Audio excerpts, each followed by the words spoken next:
سے ایک مرتبہ درود پاک پڑھ لیں۔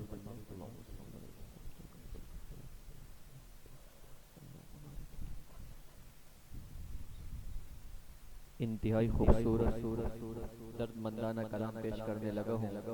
شاعر کہتا ہے کہ ہم مدینے سے اللہ کیوں آ گئے، قلب حیرا کی تسکی وہیں رہ گئی۔ ہم مدینے سے اللہ کیوں آ گئے، قلب حیرا کی تسکی وہیں رہ گئی، دل وہیں رہ گیا، جان وہیں رہ گئی، دل وہیں رہ گیا، جان وہیں رہ گئی۔ ہم اسی در پہ اپنی جبی رہ گئے، دل وہیں رہ گیا، جان وہیں رہ گئی۔ ہم اسی در پہ اپنی جبی رہ گئے۔ اللہ اللہ وہاں کا درود و سلام، اللہ اللہ وہاں کا سجود و قیام، اللہ اللہ وہاں کا درود و سلام، اللہ اللہ وہاں کا سجود و قیام، اللہ اللہ وہاں کا وہ کیف دوام، وہ صلات سکون آفری رہ گئی، وہ صلات سکون آفری رہ گئی۔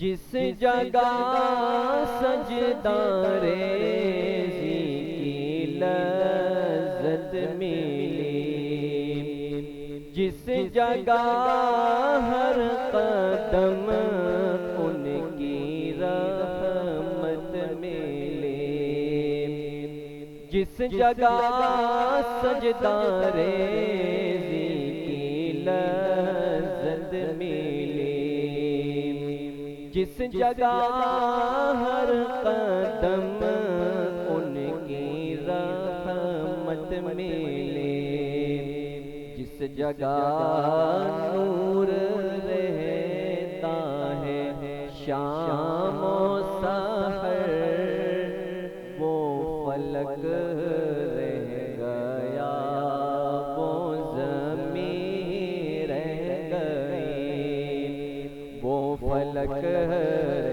گیا، وہ زمین رہ گئی۔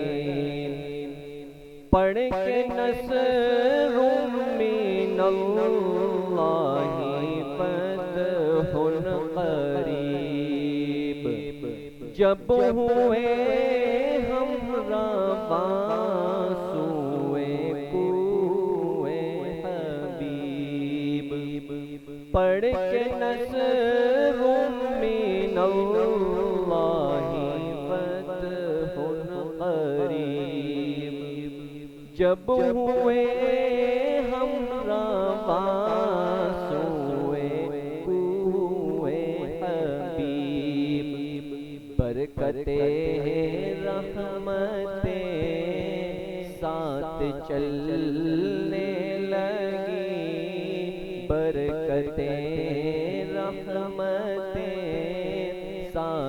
چلنے لگی بے بسی زندگی کی یہیں رہ گئی، بے بسی زندگی کی یہیں رہ گئی۔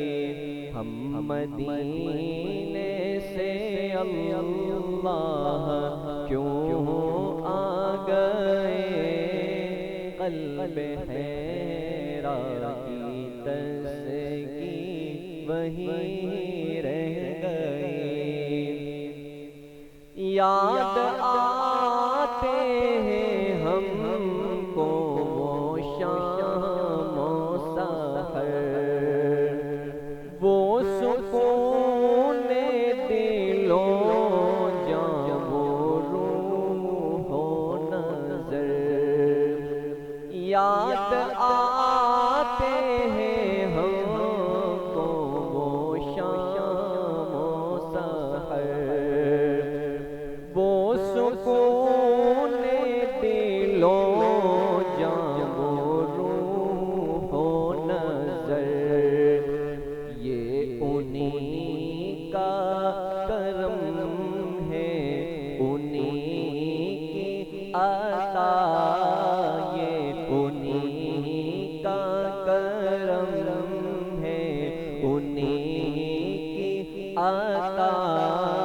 ایک کیفیت دل نشیں رہ گئی، زندگانی وہیں کاش ہوتی بسر، کاش بہزاد آتے نہ ہم لوٹ کر، زندگانی وہیں کاش ہوتی بسر، کاش بہزاد آتے نہ ہم لوٹ کر، اور پوری ہوئی ہر تمنا مگر، اور پوری ہوئی ہر تمنا مگر، یہ تمنا قلب حزین رہ گئی۔ ہم مدینے سے اللہ کیوں آ گئے، قلب حیرا کی تسکی وہیں رہ گئی، دل وہیں رہ گیا، جان وہیں رہ گئی۔ ہم اسی در پہ اپنی جبیں رہ گئی۔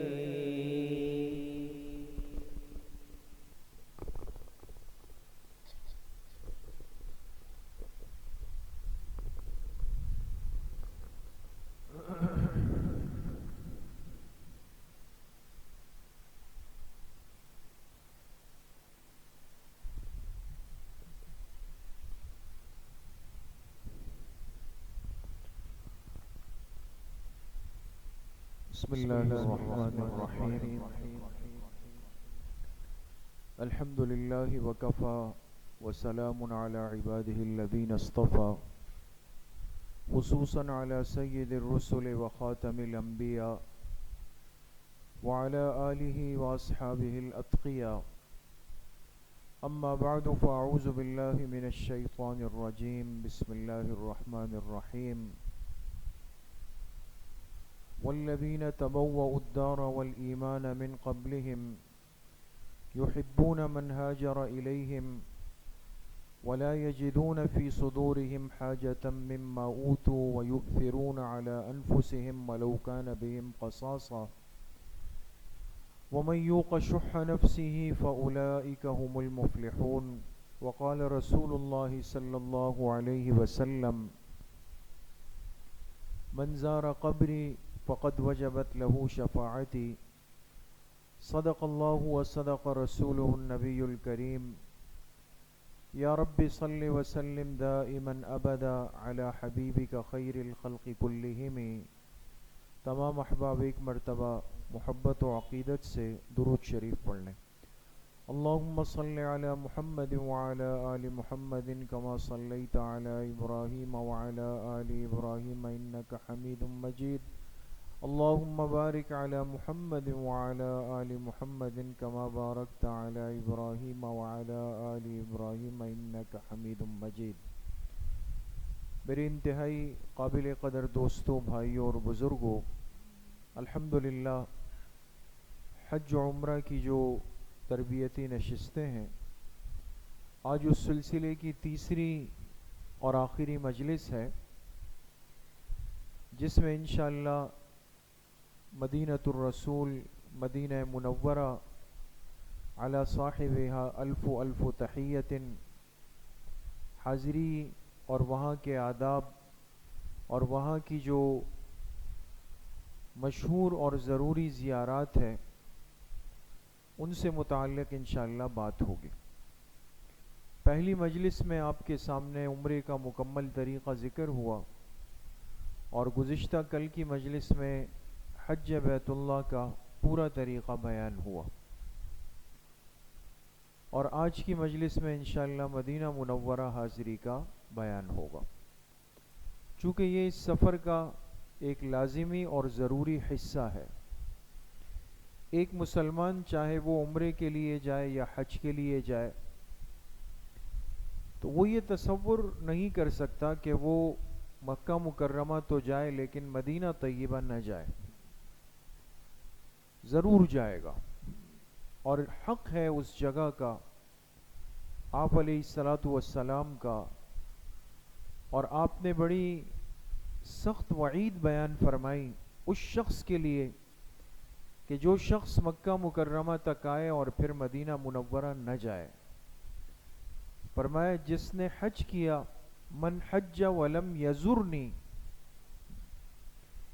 میرا جو امتی حج کے لیے آیا اور اس نے حج تو کیا لیکن پھر میری قبر کی زیارت کے لیے مدینہ منورہ نہیں آیا، فقط جفانی، اس نے میرے ساتھ ظلم کیا۔ تو اللہ تعالی ہم سب کی اس سے حفاظت فرمائے۔ اور مدینہ منورہ چونکہ آداب کی جگہ ہے، وہاں کے آداب بہت بڑے ہیں، ہماری سوچ سے بھی بہت زیادہ ہے، اس لیے بہت ضروری ہے کہ ایک مسلمان جب وہاں حاضری دے تو ہم سیکھ کر جائیں کہ وہاں ہمارے جانے کا مقصد کیا ہے، ہم کس لیے جا رہے ہیں، کس ہستی کی خدمت میں حاضری کے لیے جا رہے ہیں، اور وہاں کے جتنے دن ہمارے پاس ہوں گے ہم اس کو کیسے گزاریں گے۔ تو انشاءاللہ آج کی اس مجلس میں چند باتیں ہوں گی، آپ حضرات کی توجہ حسب سابق مطلوب ہوگی۔ جی، آپ کے سامنے اگر یاد ہو پہلی مجلس میں بات ہوئی کہ اپنے شہر سے روانگی یا تو مکہ مکرمہ کے لیے ہوتی ہے، یعنی آپ جدہ ایئرپورٹ پہ اتر جائیں گے۔ دوسری صورت یہ بھی ہے، اور اب یہ بہت زیادہ یہ سلسلہ ہوتا ہے، کہ پاکستان سے اور کراچی سے جانے والی بہت ساری فلائٹیں وہ پہلے جا کر مدینہ منورہ اتر جاتی ہے، مدینہ ایئرپورٹ پہ اتر جاتی ہے، اور ان کے جو شروع کے ایام ہوتے ہیں 8 9 یا 10 دن جتنے بھی ہوں وہ مدینہ منورہ کے اندر گزرتے ہیں۔ تو دونوں صورتیں ممکن ہیں، لیکن آپ سے ایک فرق عرض کیا تھا کہ دونوں میں بڑا فرق یہ ہے کہ اگر ایک شخص پہلے مکہ مکرمہ جا رہا ہے تو ضروری ہے کہ وہ کس حالت میں ہو، حالت احرام میں ہوگا، اس لیے کہ اس نے عمرہ کرنا ہے، تو وہ میقات سے بغیر احرام کے تجاوز نہیں کر سکتا، گزر نہیں سکتا، ورنہ دم دینا پڑے گا۔ البتہ جو شخص پہلے مدینہ منورہ حاضری کے لیے جا رہا ہے اور ڈائریکٹ اس کی فلائٹ مدینہ منورہ ہے، تو اس صورت میں چونکہ اس نے عمرہ نہیں کرنا تو وہ بغیر احرام کے اپنے عام کپڑوں میں مدینہ منورہ اتر جائے گا۔ دوسری صورت یہ ہے کہ آپ مکہ مکرمہ گئے اور وہاں سے آپ فارغ ہو کر اس بیچ میں آپ کو مدینہ منورہ لے جاتے ہیں، تو اس صورت کے اندر بھی ہم اپنے عام کپڑوں کے اندر مدینہ منورہ چلے جائیں گے. جی. اب مدینہ منورہ میں اگر وہاں کے ایئرپورٹ پر اترے ہیں ہم، یہاں سے ڈائریکٹ فلائٹ ہے، تو ایئرپورٹ پہ اپنا سامان ہے، معلم کارڈ وغیرہ کی وصولی ہے، یہ بات پہلے بھی آ گئی.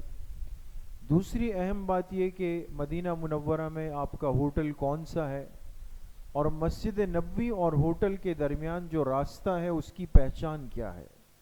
یہ ایک ہماری ایک انتظامی ضرورت ہے کہ جس کو ہم سمجھ لیں اچھے طریقے سے. اس کے بعد جو تیسری اہم ترین بات ہے، اور مدینہ منورہ جانے اور حاضری کا جو اصل مقصود ہے، ایک مسلمان مدینہ منورہ کیوں جانا چاہتا ہے اور اسے کیوں لے جایا جاتا ہے، تو اس کا جو مقصد اصلی ہے وہ روضہ اقدس پر حاضری ہے.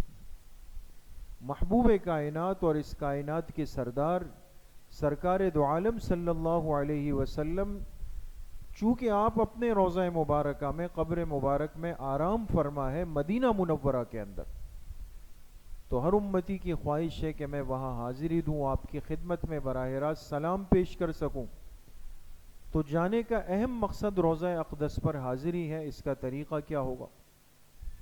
چوتھی بات یہ ہے کہ مدینہ منورہ میں 40 نمازیں ہم مسجد نبوی کے امام کے پیچھے مسلسل پڑھ لیں. حدیث پاک میں آتا ہے، آپ علیہ الصلاۃ والسلام نے فرمایا کہ جس نے میری اس مسجد میں، تو مراد کون سی مسجد ہے؟ مسجد نبوی شریف. جس نے میری اس مسجد میں 40 نمازیں ایسی پڑھی کہ درمیان میں کوئی وقفہ نہیں آیا، یعنی کوئی نماز مس نہیں ہوئی، مسلسل 40 نمازیں پوری ہو گئی، تو آپ علیہ السلام نے فرمایا اللہ پاک اس کے لیے جہنم کی آگ سے، اس کے لیے جہنم سے، اس کے لیے نفاق سے، تینوں چیزوں سے میرے اس امتی کے لیے برات لکھتے تھے. کتنی بڑی فضیلت ہے. تو بھئی 40 نمازیں، لیکن وہ ترتیب کے ساتھ، امام کے پیچھے ہو، تکبیر اولیٰ کے ساتھ ہو. تو ایک دن میں کتنی فرض نمازیں ہیں دوستو؟ 5. تو 40 نمازوں کے لیے کتنے دن چاہیے؟ 8 دن چاہیے. ماشاءاللہ. تو اب جانے والے حجاج جو ایک درمیانے پیکج یا لانگ پیکج میں ہوتے ہیں، تو ان کو تو سہولت کے ساتھ 9 دن 10 دن دے دیے جاتے ہیں، اور پہلی دفعہ جو حضرات جانے والے ہوں ان کو شارٹ پیکج حتی الامکان نہیں لینا چاہیے، اس لیے کہ پہلی دفعہ کا موقع ہوتا ہے. تو کوشش یہ ہو کہ مدینہ کی حاضری بھی سہولت سے ہو، مکہ کے معمولات بھی ہو. خیر بہرحال ہر انسان اپنی سہولت سے. تو کوشش یہ ہوگی کہ ہم جب مدینہ منورہ جائیں تو کم از کم کتنی نمازیں ہم مسجد نبوی میں ترتیب کے ساتھ پڑھ لیں امام کے پیچھے؟ 40 نماز. اس کی بہت فکر کرنی ہے. اب ظاہر سی بات ہے یہ 40 نمازیں اسی صورت ملے گی جب ایک بندہ بیدار ہو. یہ تو نہیں ہو سکتا کہ انسان ساری رات جاگ رہا ہو، پھر آ کے ہوٹل میں انٹا غفیل سو جائے. اب کچھ پتہ نہیں کہ ظہر نکل گئی، عصر نکل گئی، اس طرح. یا یہ کہ مدینہ منورہ کے اندر جو ہے وہ ادھر ادھر کے معمولات میں اور مارکیٹوں میں گھوم رہا ہے، اور اس بیچ میں آئے بھاگتے دوڑتے ہوئے پتہ چلا جی یہ نماز تو نکل گئی، تکبیر اولیٰ نکل گئی. ایسا نہیں کرنا چاہیے. اس لیے انسان کو بہت زیادہ اہتمام کی ضرورت ہے. 5واں جو اہم عمل مدینہ منورہ میں ہم نے کرنا ہوگا وہ مدینہ کی اہم زیارات ہیں. کچھ ایسی جگہ مدینہ منورہ میں ہے جو بہت خاص ہے اور جس کو بڑی نسبت ہے آپ علیہ الصلاۃ والسلام سے، اور جہاں حاضری کے بہت بڑے فضائل ہیں، جہاں سے اسلام کی ایک بڑی تاریخ جڑی ہوئی ہے، تو اس کو بھی دیکھنا ہے. چھٹی بات ذوالحلیفہ سے احرام. یہ بات سمجھ لیں دوستو، ایسا اکثر و بیشتر ہوتا ہے کہ مدینہ منورہ کے 8 یا 9 یا 10 دن پورے ہو گئے اور آپ کو واپس مکہ لے آتے ہیں. ایسا بھی ہوتا ہے. یا یہ کہ آپ پہلے مدینہ منورہ گئے اور آپ کے وقت پورا ہو جائے تو آپ نے پھر مدینہ سے کہاں آنا ہے؟ مکہ مکرمہ آنا ہے. تو اب سوال یہ ہے کہ جو شخص مدینہ منورہ سے مکہ مکرمہ آتا ہے تو اس بیچ میں میقات پڑتا ہے. کیا پڑتا ہے دوستو؟ اور یہ بات آپ نے سمجھ لی ہوگی کہ میقات پر بغیر احرام کے ہم گزر نہیں سکتے. تو مدینہ سے مکہ آنے والوں کا جو میقات ہے اس میقات کا نام کیا ہے دوستو؟ ذوالحلیفہ. اور یہاں ایک مسجد بنی ہوئی ہے بالکل آپ جب نکلیں گے مدینہ منورہ کے شہر سے تو آپ سمجھے کہ بمشکل 15-20 منٹ کی مسافت کے بعد یہ جگہ آ جاتی ہے. تو یہاں سے پہلے ضروری ہے کہ ہم احرام باندھ لیں اگر ہم نے مکہ مکرمہ آنا ہے اور ہم نے عمرہ کرنا ہے. بات سمجھ گئے دوست؟ جی. سب سے پہلی بات ہم کریں گے مسجد نبوی شریف میں حاضری کی. اور چونکہ اللہ کے پاک پیغمبر علیہ السلام کی مسجد ہے اور بڑی خوبصورت تعمیر کا شاہکار ہے، یہ روضہ مبارکہ کا گنبد ہے جس کو گنبد خضرا بھی کہا جاتا ہے. خضرا اخضر سے ہے اور اخضر عربی زبان کا لفظ ہے جس کے معنی سبز رنگ. تو سبز رنگ کا گنبد ہے جو آپ کی قبر مبارک کے بالکل سیدھ میں اوپر بنایا گیا، اور اس کو یہ سبز رنگ ہمارے ترک بھائیوں نے دیا چونکہ ایک طویل عرصہ اس پہ سلطنت عثمانیہ خلافت عثمانیہ کا دور گزرا ہے، طویل دور. تو انہوں نے ترک حضرات کی جب حکومت تھی یہاں پر تو ان کو اللہ نے لکھنے کا اور یہ فن بڑا خوبصورت دیا ہے. آپ نے اگر غور کیا ہو، اللہ سب کو حاضری نصیب فرمائے، تو مسجد نبوی کے اندر آپ دیکھیں گے قرآن پاک کی آیات لکھی ہوئی، احادیث لکھے ہوئے اور صحابہ کے نام لکھے ہوئے، اہل بیت کے نام لکھے ہوئے. یہ جو خوبصورت نقش و نگار کا کام ہوا ہے مسجد نبوی کے اندر، یہ 100% کام کرنے والے حضرات کون ہیں دوستو؟ ترک حضرات ہیں. ترک جو ترکی ہے نا ہمارے قریب میں جو ملک ہے، یہ انہوں نے سارا کام کیا. بعد میں جب ان کی خلافت کا سقوط ہوا، ختم ہوئی، اور آل سعود کی حکومت آئی تو انہوں نے یہاں کے انتظام کو سنبھال لیا.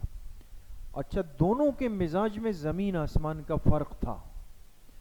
جو ترک حضرات تھے ان کے اندر مقصد یہ ہے کہ نرمی بھی تھی، آداب و احترام بہت زیادہ تھے. ادب و احترام یقیناً ان میں بھی ہے، لیکن ان میں نرمی کا پہلو بہت غالب تھا، ان میں سختی کا عنصر بہت زیادہ غالب. اور اس کی وجہ بھی چونکہ ظاہر سی بات ہے کہ آپ دیکھ سکتے ہیں ہم اپنے ماحول میں بھی جہاں تھوڑا سا آپ نے ڈھیلا پن دکھایا تو ہم ہر جگہ کو ایک وہ بنا لیتے ہیں پھر. تو آج شاید وہی کیفیت وہاں پر ہوتی. تو بہرحال یہ گنبد خضرا ہے، آپ علیہ السلام کی قبر مبارک جو کتابوں میں لکھا ہے بالکل اس کی سیدھ کے نیچے آپ علیہ السلام آرام فرمائے. جی، یہ بھی گنبد خضرا کا ایک منظر ہے باہر سے. جی، یہ مسجد نبوی شریف ہے اور یہ شاہ فہد کے دور میں اس کی توسیع ہوئی. تو یہ جو آپ کو نظر آ رہے ہیں یہ سب بیت الخلاء اور یہ اس کے نیچے پارکنگ، یہ بہت بڑا منصوبہ یہ شاہ فہد بادشاہ نے یہ سارے معاملات اس کے دور میں انجام پائے. جی، یہ مسجد نبوی شریف کے اندر کا حصہ ہے اور بڑے خوبصورت انداز میں اس کو بنایا گیا ہے.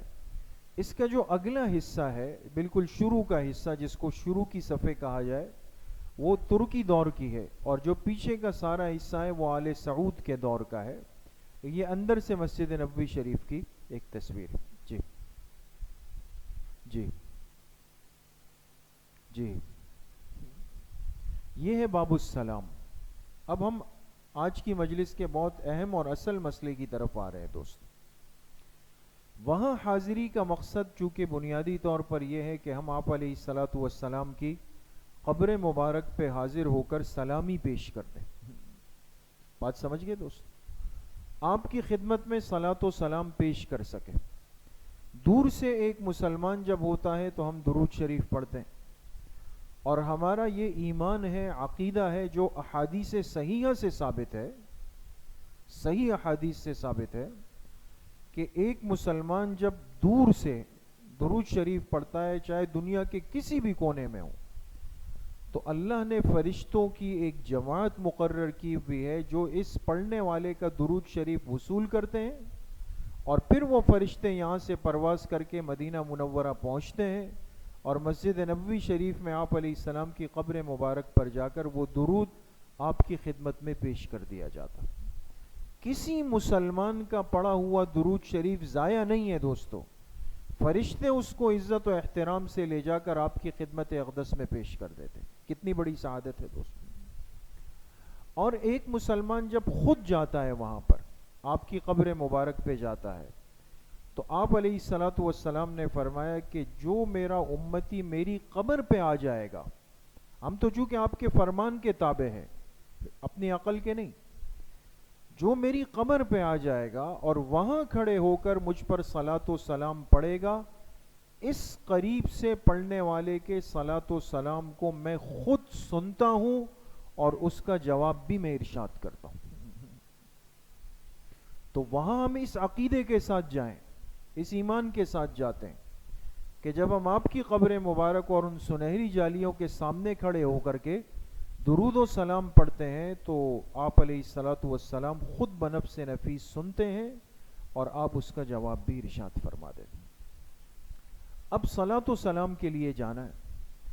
جانے کے لیے جو ترتیب طے ہے جس دروازے سے، اس دروازے کا نام دوستو کیا ہے؟ باب السلام. بات سمجھ گئے؟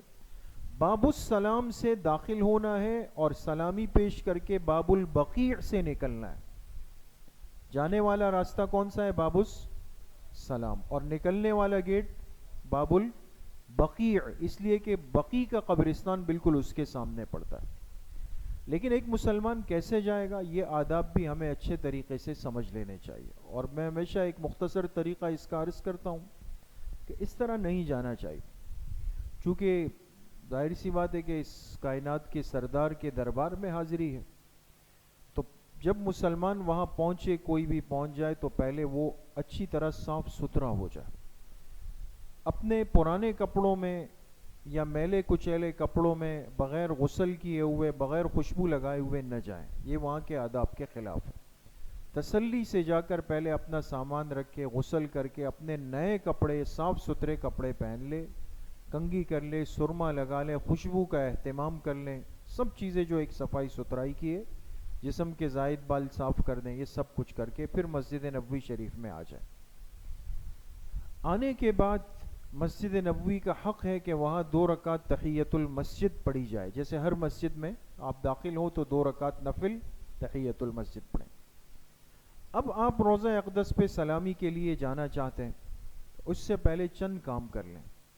یہ کام ضروری نہیں لیکن یہ افضل ہے، اور اس سے صلاۃ و سلام کے اندر ایک خاص برکت اور نور پیدا ہو جاتا.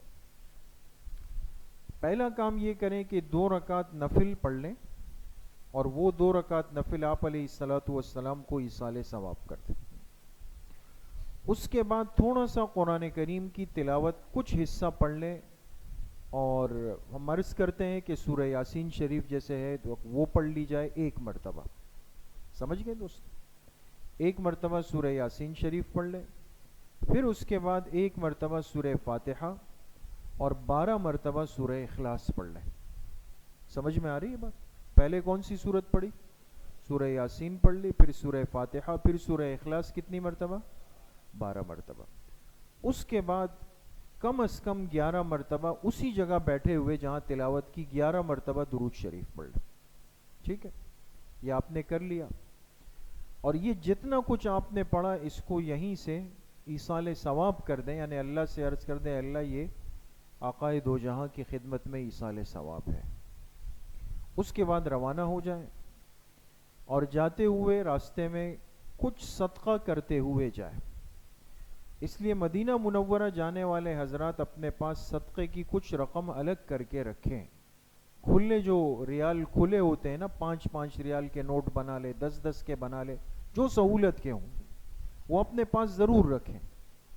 تو جاتے ہوئے جو حرم کے خادمین ہوتے ہیں، چونکہ نفلی صدقہ ہے، واجب صدقہ نہیں ہے، ایک ہدیہ ہے، لہٰذا وہ کسی بھی خادم کو خاموشی کے ساتھ دے دیں.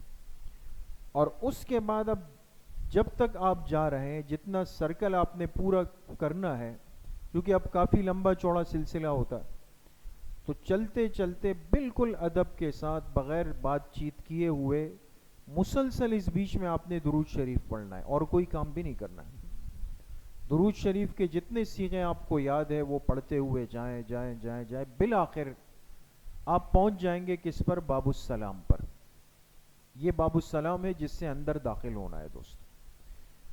داخل ہوتے ہوئے سیدھا پیر باب السلام میں رکھ دیں اور دو باتوں کا خیال کریں دوستو. ایک کوشش یہ کریں کہ چپل ہاتھ میں نہ پکڑیں، یا تو چپل آپ کی جگہ پر رکھے ہوئے ہو، اور اگر اٹھانا ضروری ہو تو کسی بیگ یا تھیلی میں کھلے ہوئے چپل ہاتھ میں لے کر سلامی کے لیے جانا بجائے خود ایک ادب کے خلاف ہے. دوسرا اس میں یہ ہوتا ہے کہ جو ہمارے چپل ہوتے ہیں اس دوسروں کے کپڑوں سے لباس سے ٹکرائیں گے، وہ بھی مناسب نہیں ہے. کبھی اس میں کچھ مٹی دھول وغیرہ کسی کو لگ جائے تو مناسب نہیں ہے. ایک تو اس کا خیال رکھیں. دوسرا بہت بڑا خیال یہ رکھیں گے کہ موبائل ہاتھ میں نہیں پکڑیں گے. یہ جو مصیبت جڑ گئی ہے نا کہ ہمیں اپنی سلامی سے زیادہ فکر ہوتی ہے کہ میں اپنے پیچھے جو گھر کے افراد یا رشتہ دار ہیں ان کو ایک ایک سیکنڈ کی اپڈیٹ دے رہا ہوں، اور یہاں کہہ رہا ہوں جی امی کو بھی بلا لیں، جی بھائی جان کو بھی بلا لیں، فلاں کو بھی بلا لیں، یہ دیکھیں میں ابھی باب السلام سے داخل ہو رہا ہوں، اور یہ دیکھیں ویورز آپ کو کتنا رش نظر آ رہا ہے یہاں. یہ سلامی پیش ہو رہی ہے. جو ادب کی اتنی بڑی جگہ ہے جہاں فرشتے ادب کے ساتھ اترتے ہیں، وہاں پر یہ مسلمان امتی سلام کے لیے جا رہا ہے اور موبائل اس نے ہاتھ میں پکڑا ہوا ہے اور ایک تماشا بنا ہوا ہوتا ہے. وہاں ایسا لگتا ہے کہ نعوذ باللہ ایک فلم بن رہی ہے اور موبائل ایسے اٹھے ہوئے ہر ایک کے کہ کچھ سمجھ میں نہیں آتا. اس لیے ہم کم سے کم اپنے ساتھیوں سے یہ عرض کریں گے، اور آپ جہاں تک یہ بات کر سکیں اس کا اہتمام کریں گے کہ دیکھیں یہ جگہ اس کام کے لیے نہیں ہے. یہ بہت بڑی بے ادبی ہے اس مقام کی، جہاں انسان 100% آنکھوں کو جھکا کے قلب کو ادب کے ساتھ لے کر ایک ایک قدم آہستہ آہستہ آہستہ کہ آواز نہ آئے. یہ معمولی جگہ ہے جہاں تک پہنچنے کی دعائیں مانگتے مانگتے کتنے لوگ دنیا سے چلے گئے، اور آج ہم وہاں پہنچ گئے اور وہاں یہ تماشا کر رہے ہیں. اس لیے یہ چیز بالکل نہ ہو، اس سے 100% اجتناب کریں گے. ٹھیک ہے نا؟ انشاءاللہ اس کا خیال رکھیں. تو لہٰذا کھلے ہوئے ہاتھوں کے ساتھ ہوں اور درود شریف پڑھتے رہیں. باب السلام میں آپ داخل ہو جائیں گے. کوئی دھکم پیل نہیں، چاہے کوئی آپ کو پیچھے سے کھینچے آگے سے کھینچے، ہم نہ کریں، کچھ بھی نہ کریں. جانے کے بعد جو ترتیب جو نظم بن جائے، جو وہاں پہ ذمہ دار شرطے ہوتے ہیں، پولیس ہوتی ہے، وہ آپ کو جس لائن میں لگا دے. اس لیے کہ اب انہوں نے بیچ میں ایک قنات سی بنا دی، کچھ حصہ آگے ہوتا ہے کچھ پیچھے ہوتا ہے. اب ہر آدمی کی کوشش ہوتی ہے کہ میں روضہ مبارکہ کے قریب سے گزروں، لیکن یاد رکھیے جو پورا راستہ ہے باب السلام سے باب البقیع تک، یہ چیز سمجھ لیں، پریشان نہیں ہوں گے. یہ ایک ہی حکم کے اندر ہے، اس میں کوئی فرق نہیں ہے، چاہے آپ اگلی صف میں ہو یا پھر پیچھے والی صف میں ہو. تو چلتے چلتے چلتے آپ قریب پہنچ جائیں گے کس کے؟ روضہ مبارکہ کے. جی دیکھیں دوستو، آپ جب جائیں گے تو وہاں اس طرح کی یہ سنہری جالیاں بنی ہوئی. اچھا، یہ جو بڑا دائرہ بنا ہوا ہے بیچ میں، یہ دو چھوٹے چھوٹے ہیں نا، یہ بعد میں آئیں گے. بس یہ پہچان یاد رکھیں کہ جو بیچ میں بڑا سرکل بنا ہوا ہے جس کے ارد گرد گرین کلر کا سرکل آ گیا، یہ وہ جگہ ہے جہاں ہم نے کھڑے ہو کر آپ علیہ السلام کی خدمت میں سلام پیش کرنا ہے. بات سمجھ میں آ گئی؟ لیکن اس کا طریقہ ہوگا، اس کا طریقہ کار یہ ہے کہ ابھی تک آپ درود شریف پڑھتے ہوئے آ رہے تھے، یہاں جب پہنچ جائیں گے تو بالکل اس دائرے کے سامنے نہ آئے، اس سے ایک دو قدم پہلے ترچھا سا ہو کے کھڑے ہو جائیں، بالکل تھوڑا سا ایسے ہٹ کے، اور پھر یہاں پر صلاۃ و سلام کے الفاظ کے ساتھ آپ کی خدمت میں پیش کریں. یہ وہ جگہ ہے جہاں پر صلاۃ و سلام ان کلمات کے ساتھ پیش کیا جائے گا: الصلاۃ والسلام علیک یا رسول اللہ، الصلاۃ والسلام علیک یا نبی اللہ، الصلاۃ والسلام علیک یا حبیب اللہ، الصلاۃ والسلام علیک یا خیر خلق اللہ، الصلاۃ والسلام علیک یا رحمۃ للعالمین، الصلاۃ والسلام علیک یا شفیع المذنبین، الصلاۃ والسلام علیک یا خاتم النبیین، الصلاۃ والسلام علیک یا سید الانبیاء والمرسلین. یہ پڑھ لیا، اور آخر میں پھر الصلاۃ والسلام علیک وعلى سائر الانبیاء والمرسلین وعباد اللہ الصالحین. تو گویا آپ نے سب امت کی طرف سے وہاں پر سلام پیش کر دیا. بات سمجھ گئے؟ ان الفاظ اور اس کیفیت کے ساتھ سلام پیش کرنا یہ وہاں کی خاصیت ہے، اس لیے کہ حدیث پاک میں آپ علیہ السلام نے فرمایا میں براہ راست سنتا ہوں. تو اب ان میں سے جتنے ہم الفاظ یاد کر سکیں ٹھیک ہے، ورنہ کوئی ضروری نہیں نہ کوئی کاغذ پکڑ کے سلام پیش کریں، وہ بھی ادب کے خلاف ہے، بلکہ ایک دو الفاظ بھی آپ کو یاد ہے، یا رسول اللہ، یا نبی اللہ، یا حبیب اللہ، جو بھی ہو ان کو پڑھتے رہیں. اور اب اہم بات یہ ہے کہ بعض دفعہ آپ جب جائیں گے تو ساتھی کہیں گے، ہم بھی درخواست کریں گے کہ بھئی جا کر روضہ مبارکہ پہ میرا سلام بھی پیش کر دیں. تو ایسی صورت کے اندر اب کیا کرنا ہے، دیکھیں کسی اور کی طرف سے سلام پیش کریں تو ان الفاظ میں پیش کریں. اب غور کیجئے گا دوستو، الصلاۃ والسلام علیک یا رسول اللہ، آگے کیا لکھا ہے؟ منی. کیا لکھا ہے؟ منی، میری طرف سے. ومن فلان، فلان نہیں کہنا ہے، فلان کی جگہ جس نے آپ کو کہا ہے اس کا نام لیں گے آپ. بات سمجھ گئے دوستو؟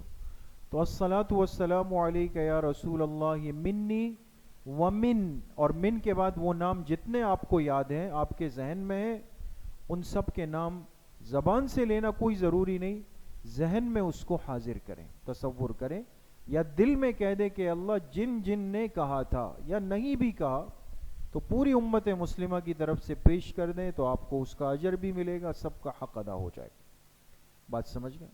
اور اگر انسان تسلی کے لیے اردو میں اپنی زبان میں پیش کریں کہ اللہ کے رسول صلی اللہ علیہ وسلم میری طرف سے بھی اور میرے بھائی کی طرف سے، بہن کی طرف سے، والدین کی طرف سے، استاذ کی طرف سے، فلاں دوست کی طرف سے، تو اس طرح بھی کر سکتے ہیں، کوئی حرج نہیں. سمجھ گئے؟ یہ صلاۃ و سلام پڑھ کے پھر آگے بڑھنا شروع ہو جائے.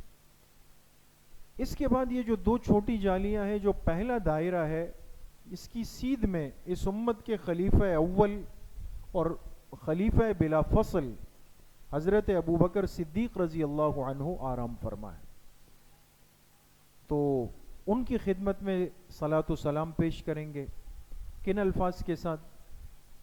دیکھیں دوستوں، السلام علیک یا سیدنا ابا بکر الصدیق، السلام علیک یا اول خلیفۃ رسول اللہ صلی اللہ علیہ وسلم، السلام علیک یا صاحب رسول اللہ صلی اللہ علیہ وسلم.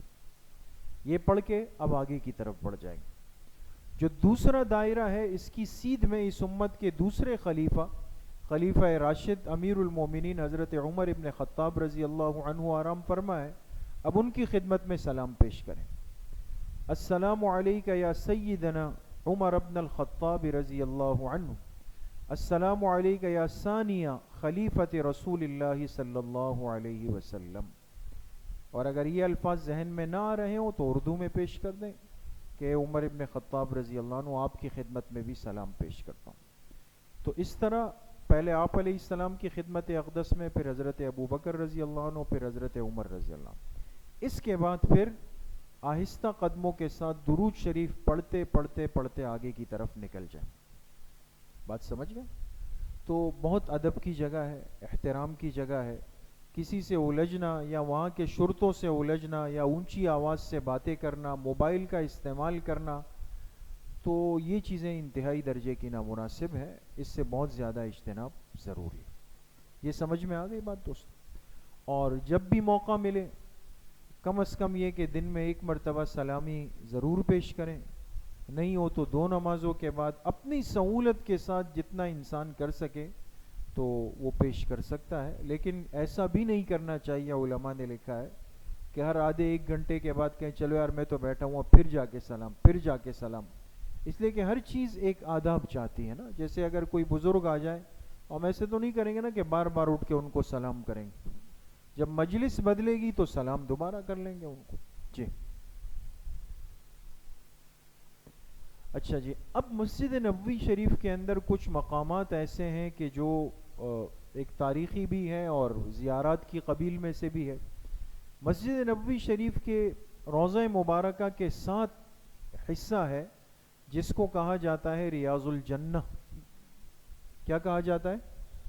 جس کو ریاض الجنہ کہا جاتا ہے. اور ریاض الجنہ کی پہچان یہ کہ وہاں جو ستون بنے ہوئے ہیں اس پر براؤن کلر ہے. یہ دیکھ رہے ہیں آپ، یہ جو براؤن کلر کے پیلر اور اس سے آگے کا اس طرف کا جتنا حصہ ہے یہ ریاض الجنہ کا حصہ ہے. اور چونکہ یہ حدیث پاک میں آپ علیہ السلام نے فرمایا جنت کا ایک ٹکڑا اس جگہ پر اللہ پاک نے رکھ دیا ہے، یعنی جو بندہ یہاں کھڑا ہو جائے گویا وہ جنت کے اندر کھڑا ہوا ہے. کتنی بڑی سعادت. تو اب اس جگہ جانے کی ایک منظم ترتیب ہے، ایک اپلیکیشن بنی ہوئی ہے، اور اس میں آپ اپنے لیے وقت متعین کریں گے، آپ کو میسج آ جائے گا. تو بڑی سہولت کی ترتیب ہے، اس کو بھی سمجھ کر جائیں تو کم از کم یہ کہ اس سفر میں ایک موقع مل جاتا ہے، وہاں جا کے پھر 10-15 منٹ مل جاتے ہیں، اس میں تسلی سے انسان 2-4 رکعت نفل پڑھ کے دعا کر کے پھر وہاں سے چلا جائے. جی، یہ اسی ریاض الجنہ کے قریب ہی اسی احاطے میں یہ اصحاب صفہ کا چبوترا ہے. یہ جب آپ وہاں اندر جائیں گے تو آپ کو یہ تھوڑا سا زمین سے اٹھا ہوا حصہ نظر آئے گا. وہ صحابہ جو علم سیکھنے کے لیے آتے تھے ان کے لیے ایک جگہ بنائی گئی تھی، یہ اصحاب صفہ کا چبوترا ہے. جی، یہ بھی وہ چبوترا ہے. جی، یہ محراب ہے آپ علیہ الصلوۃ والسلام کے زمانے کا. یہ جو آپ دیکھ رہے ہیں آپ علیہ الصلوۃ والسلام اور دو خلفاء کے زمانے تک یہاں پہ نمازیں پڑھائی گئی. حضرت عثمان رضی اللہ عنہ کے دور میں آگے کچھ صفحے بڑھائی گئی. جی، اچھا، ریاض الجنہ کا جو احاطہ ہے یہ بڑا قیمتی ہے، اس لیے کہ اس کے ساتھ ہی حضرت عائشہ رضی اللہ عنہا کا حجرہ ہے. یہاں مختلف ستون پیلر بنے ہوئے ہیں، اس پہ لکھا ہوا ہے دوستوں اسطوانۃ عائشہ. یہ وہ پیلر ہے کہ جس کے قریب بیٹھ کر آپ علیہ الصلوۃ والسلام اعتکاف میں جب بیٹھتے تھے تو حجرہ مبارکہ کے اندر سے حضرت عائشہ رضی اللہ عنہا آپ کے سر مبارک کے بال دھو لیتی تھی. یہ بالکل اسی جگہ پر ہے. جی، یہ لکھا ہوا ہے اسطوانۃ السریر، جہاں سب سے زیادہ آپ علیہ السلام کی کمر مبارک لگی ہے، آپ تکیہ لگا کر یہاں بیٹھتے تھے. جی،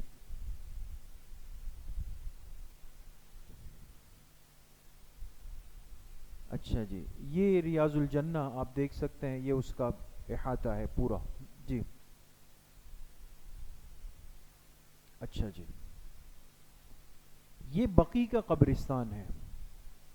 مسجد نبوی کے بالکل متصلاً قریب میں نے ابھی آپ سے عرض کیا کہ آپ باب السلام سے جب داخل ہوئے باب البقیع پہ نکلیں گے، بالکل سامنے یہ بقیع کا قبرستان بنا ہوا ہے. اور چونکہ اس میں ہزاروں صحابہ، اہل بیت، ازواج مطہرات، تابعین، اس امت کے ائمہ، اور آپ علیہ الصلوۃ والسلام کی رضاعی والدہ، اور خصوصیت کے ساتھ حضرت عثمان رضی اللہ عنہ کی قبر جو ہے وہ اسی قبرستان کے اندر ہے.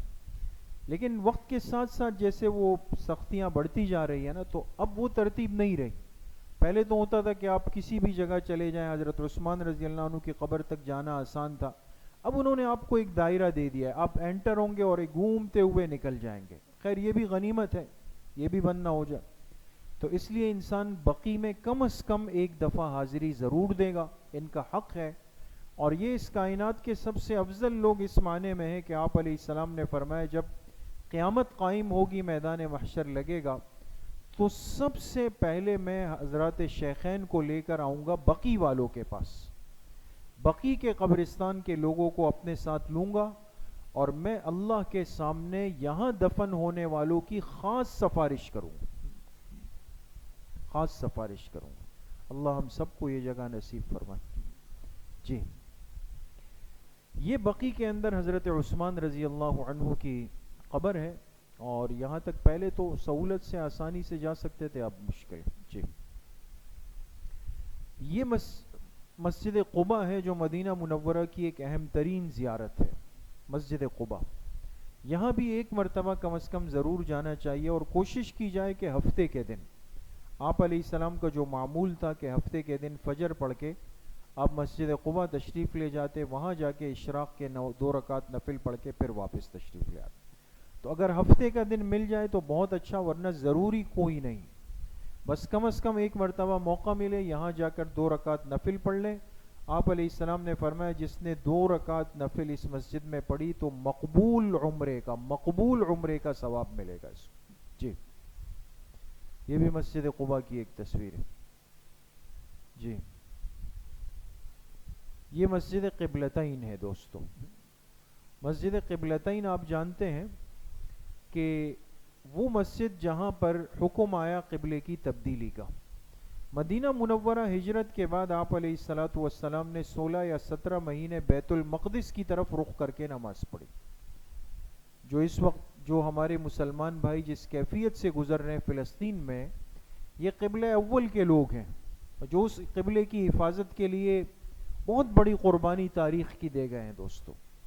تو اس امت کا اس قبلے سے رابطہ اور تعلق ختم نہیں ہو سکتا دوستو، اس لیے کہ وہ مسلمانوں کا قبلہ ہے. مسجد اقصی مسلمانوں کی ہے دوستو، اس پر حق بھی کس کا ہے؟ مسلمانوں کا ہے دوستو. یہود غاصب اور جابر اور ظالم ہے، لہذا آج نہیں تو کل، لیکن انشاءاللہ وہ وقت ضرور آئے گا کہ اللہ ان کو ذلیل اور رسوا کر کے یہاں سے نکالے.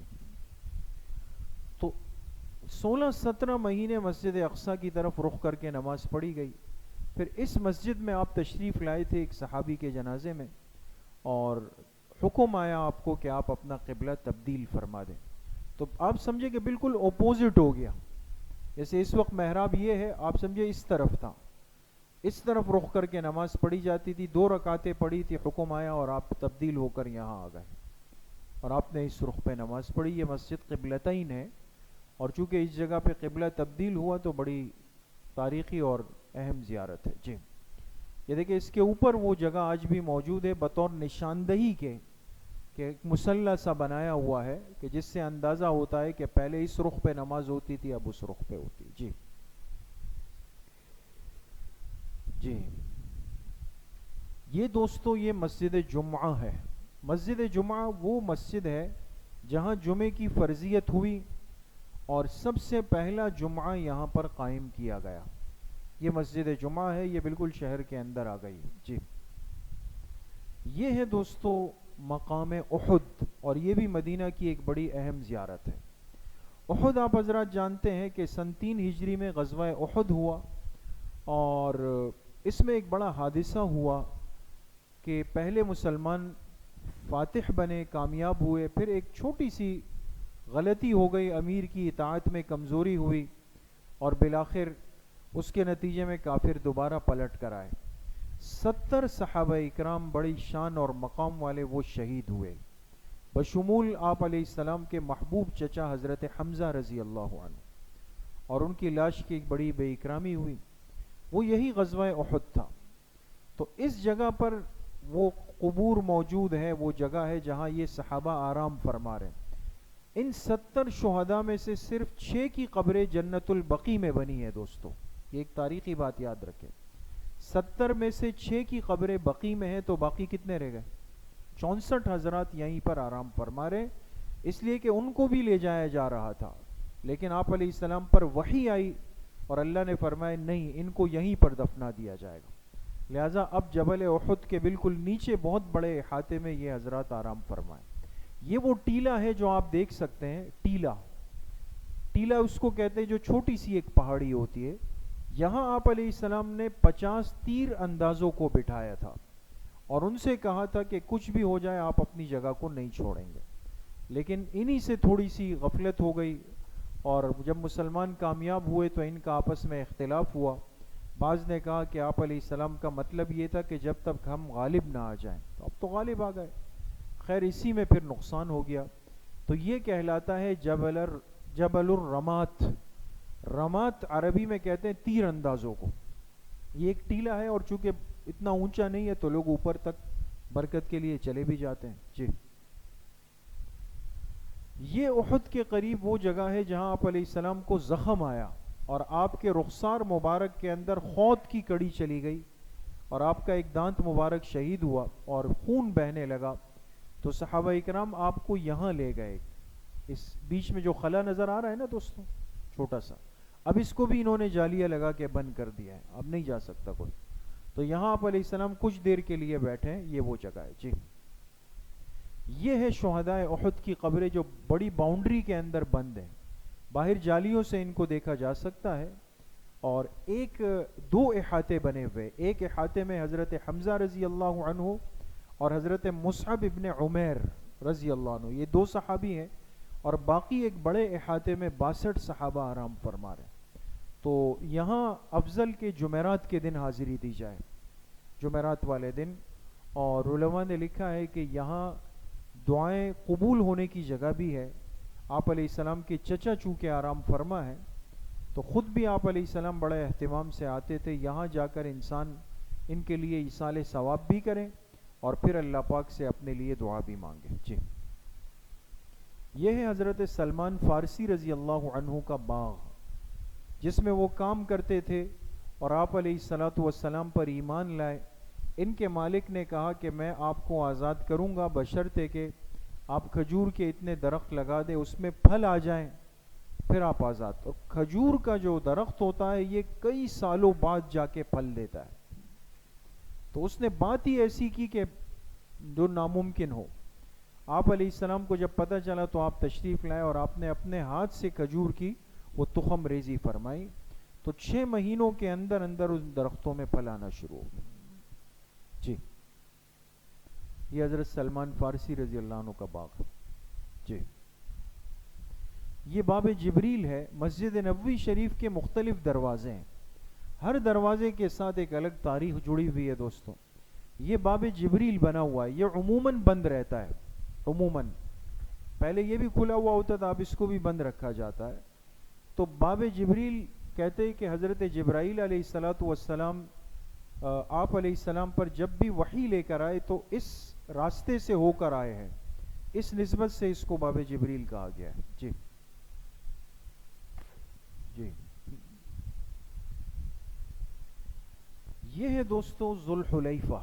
ابھی آپ کے سامنے بات ہوئی تھی نا کہ اگر مدینہ منورہ کے دن پورے ہو جائیں اور ہمیں مکہ واپس آنا ہے تو راستے میں میقات آئے گا، تو مکہ اور مدینہ کے درمیان جو میقات ہے اس کا نام کیا ہے؟ ذوالحلیفہ۔ یہ مسجد ہے، مسجد ذوالحلیفہ کے نام سے۔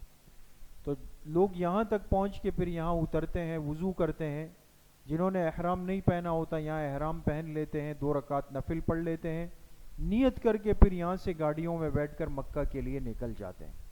تو اگر کوئی مدینہ منورہ سے مکہ آ رہا ہے، یہ اس کی بات ہے، تو وہ یہاں پہنچ کر عمرے کی نیت کرے گا، پھر آگے جائے گا۔ اور اگر کسی کی ڈائریکٹ فلائٹ ہے یا مدینہ منورہ سے ڈائریکٹ آپ کو جدہ ایئرپورٹ پہنچا رہے ہیں، تو ان صورتوں کے اندر تو احرام کا سوال نہیں پیدا ہوتا پھر۔ جی، اب حج پورا ہو گیا، مدینہ منورہ کی حاضری پوری ہو گئی، زیارات آپ حضرات کے سامنے کچھ ضروری آ گئی، ورنہ تو یہ بہت بڑا مضمون ہے اور وقت چاہتا ہے۔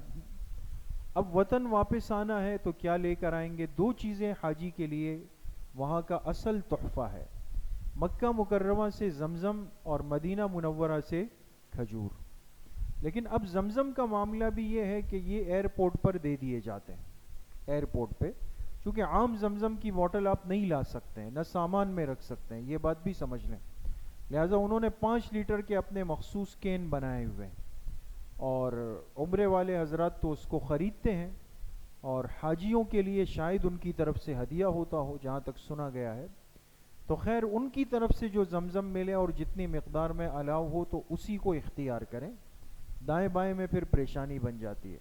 اور مدینہ منورہ کے اندر جو اصل چیز لینی ہے وہ یہاں کی کھجوریں ہیں، اس لیے کہ اصل یہ زمین جو ہے یہ کھجوروں کے لیے بڑی زرخیز ہے۔ تو کھجوروں کی پھر سینکڑوں قسمیں ہیں، لیکن اس میں بس ایک بات معلومات کی حد تک یہ ہے کہ 3 کھجوریں ایسی ہیں جو خود مدینہ منورہ کی اپنی پیداوار ہے، ایک عجوہ ہے، ایک عنبر ہے اور ایک صفاوی ہے۔ عجوہ تو مشہور کھجور ہے جس کے احادیث میں بھی تذکرہ آتا ہے کہ جو شخص روزانہ 7 دانے صبح عجوہ کھجور کھاتا ہے تو اس پر جادو اثر نہیں کرتا، اور بھی بہت ساری چیزیں۔ تو عجوہ ہے، عنبر ہے یا صفاوی، یہ مدینہ کی پیداوار ہے۔ باقی جتنی کھجوریں ہوتی ہے وہ کوئی طائف کی ہے، کوئی ابہا کی ہے، ینبوع کی ہے، اور مختلف جگہوں کی ہے، وہاں سے آتی ہے، لیکن ہے بہرحال سعودی عرب کی کھجوریں ہیں۔ جو بھی انسان سہولت سے لینا چاہے وہ لے سکتا ہے. جی بس اب آپ واپس اپنا سامان لے لیں گے، اور جو ضرورت کی چیزیں ہیں، کسی کے لیے ہدیہ وغیرہ لینا ہے لے سکتے ہیں، لیکن بہت زیادہ اشتغال اس کے اندر نہیں ہونا چاہیے، اور بخل بھی وہاں نہیں کرنا چاہیے. یہ بات بھی ضمناً سمجھ لیں. بخل سمجھتے ہیں نا، بخل کس کو کہتے ہیں؟ کنجوسی کو. وہاں کنجوسی نہیں چلتی دوستوں. اب اگر وہاں جا کے بعض دفعہ کیا ہوتا ہے کہ پانی کی بوتل اٹھائی، اچھا 1.5 ریال کی، چلو بھائی 1 ریال جو ہے وہ 77 روپے، تو 1.5 ریال او ہو 115 روپے کی بوتل میں پانی پی رہا ہوں. اب پانی سے زیادہ بخار ہو گیا کہ تو میرا خرچہ ہو رہا ہے. ہر چیز کو پاکستان کی کرنسی سے کمپیئر نہیں کرنا، یہ تو الگ مصیبت ہے. اور وہ خرچ کرنے کی جگہ ہے، سخاوت کی جگہ ہے. یہ نہیں کہ ریال بچانے ہیں، ٹھیک ہے بچ گئے تو الگ بات ہے، ایسا نہیں ہے کہ اڑانے ہیں، لیکن یہ کہ انسان یہ نہ کرے، کھائے پیے، مستحقین کو، اپنے ساتھیوں کو، حج کے جو احباب ہے کبھی فروٹ لے کر اپنے ساتھیوں کو کھلا دیے، کبھی مستحقین میں بانٹ، تھوڑا خرچ وغیرہ کر کے آئے، اللہ کو راضی کر کے آئے، تو بخل کنجوسی نہیں کریں. جی اب وطن واپسی ہو رہی ہے تو کیا کرنا ہے؟ سب سے پہلی بات، جو سب سے بڑا اہتمام، قبولیت حج کی دعا کرتے رہیں. قدم قدم پہ اللہ سے مانگے کہ اللہ حج ہو گیا، اب آپ میرے اس حج کو مقبول فرما دے، مبرور فرما دے. دوسرا یہ نیت کریں بدلنے کا عزم. حج سے پہلے کی زندگی جیسے گزر گئی، لیکن اب مجھے اپنے آپ کو تبدیل کرنا ہے، تبدیلی کا ایک عزم لے کر آئیں. اس لیے کہ حج کرنے والا گناہوں سے بالکل پاک صاف ہو جاتا ہے، جیسے حدیث پاک میں آتا ہے. تو اب وہ ساری پاکی صفائی آ کے یہاں 2-4 دنوں میں ختم ہو گئی بالکل، تو مناسب نہیں. تیسری بات یہ کہ زمزم کھجوریں آپ کے پاس ہوں گی جو یہاں کے اپنے ساتھیوں کے لیے، رشتہ داروں کی نیت سے خریدیں. اور چوتھی اہم بات یہ کہ نمود و نمائش سے پرہیز کریں. نمود و نمائش کا مطلب یہ ہوتا ہے کہ بس پہنچ گئے تو سب سے پہلا کام یہ کیا کہ بھئی اب اپنی ڈی پی پر لگا دیا کہ پہلے تو سادہ نام لکھا ہوا تھا، اب اس کے ساتھ لکھ دیں حاجی، ہے نا؟ پتہ تو چلے کہ بھئی میں نے بھی 12 لاکھ کا پیکج لیا تھا، 14 لاکھ. تو حاجی لگانا کوئی ضروری نہیں ہے، لوگ آپ کو ویسے ہی حاجی صاحب کہہ دیں گے. تو نمود و نمائش سے بالکل پرہیز ہو. وہاں کے جو معمولات ہوں، وہاں کی جو مشقتیں ہوں، وہاں کے جو رات دن کا اٹھنا ہو، ہر ایک کو نہیں بتایا جاتا. اب ہم بار بار یہ کہتے ہیں بھئی یہ ہو گیا، وہاں مجھے دھکا لگ گیا، وہاں شیاطین کو مارنے میں ایسا ہو گیا، اور میں صبح سے رات تک بھوکا گھوم. یہ تو غلط بات ہے. اللہ کے گھر کے مہمان بنے، اتنی بڑی جگہ چلے گئے، تو یہ باتیں تو کوئی معنی نہیں رکھتی پھر. اس لیے مشکلات بیان نہ کریں، بلکہ ہر پوچھنے والے کے سامنے اللہ کی اس بڑی نعمت پہ شکر کے کلمات ہوں کہ بھئی اللہ نے توفیق دی، اللہ نے موقع دیا، اللہ آپ کو بھی لے جائے، ہمیں بھی پھر لے جائے. ٹھیک ہے نا؟ تو ان دعاؤں کے ساتھ ہم اس نعمت کی قدردانی کریں. تو اس طرح ہمارا یہ سفر پورا ہوگا. تو یہ آج کی مدینہ منورہ حاضری کی مجلس تھی. مجھے امید ہے کہ انشاءاللہ کچھ نہ کچھ بات ساتھیوں کی سمجھ میں آ گئی ہوگی. جانے والے احباب سے درخواست ہوگی کہ سب کے لیے دعائیں کریں. ہم فقیروں کو بھی دعاؤں کے اندر یاد رکھیں، ہمارے والدین، اور بالخصوص ہم سب کے مشفق، مربی، سرپرست حضرت مفتی محمد قاسم العباسی نور اللہ مرقدہ، ان کے لیے بھی خاص دعائیں فرمائیں. اللہ آپ سب کی حاضری کو، وہاں جانے کو آسان فرمائیں، قبول فرمائیں. جن جن کے دلوں میں تڑپ ہے اور ابھی تک حاضری نہیں ہوئی، اللہ ان کے لیے وہاں تک حاضری کے اسباب اپنے غیب کے خزانوں سے پیدا فرمائیں. وآخر دعوانا ان الحمدللہ رب العالمین. الحمدللہ رب العالمین والصلاة والسلام علی سیدنا.